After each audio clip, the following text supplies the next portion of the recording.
ଦରିଦ୍ରହୀନଟା କଣ କରିଛି ମୋ ଠାକୁର ଘର ଭିତରେ ପଶି ମୋ ଜଗନ୍ନାଥଙ୍କୁ ଚୋରି କରିଛି। ଚୋରି ସିଏ କରୁନାହାନ୍ତି ବାପା, ଚୋରି ମୁଁ କରିଛି।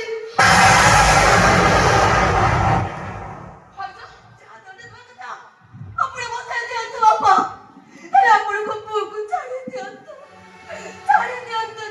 ତମେ ମିଛ କହୁଛ, ଭାଇକି ବଞ୍ଚେଇବା ପାଇଁ ତମେ ମିଛ କହୁଛ। ସତ କହୁଛି ମୁଁ। ଯଦି ତୁ ସତ କହୁଛୁ ତ ସ୍ୱାମୀର ମୁଣ୍ଡ ଉପରେ ହାତ ରଖି କହ ତୁ ଯାହା କହୁଛୁ ସତ କହୁଛୁ।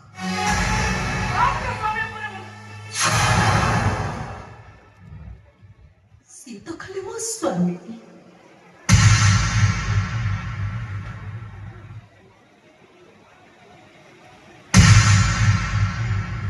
ମୁଁ ଜଗତର ସ୍ୱାମୀ ଜଗନ୍ନାଥଙ୍କ ନିୟମ ଖାଇ କହୁଛି ଚୋରି ମୁଁ କରିଛି। ବାପା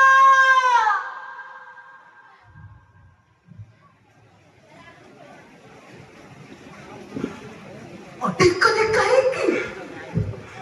ଦଣ୍ଡ ଦିଅନ୍ତୁ ମତେ, ଚୋର ଆପଣଙ୍କ ସାମ୍ନାରେ ଠିଆ ହେଇଛି। ଦଣ୍ଡ ଦିଅନ୍ତୁ ବାପା, ଦଣ୍ଡ ଦିଅନ୍ତୁ ମତେ। ନାଇଁ ବାପା, ସେ ମିଛ କହୁଛି।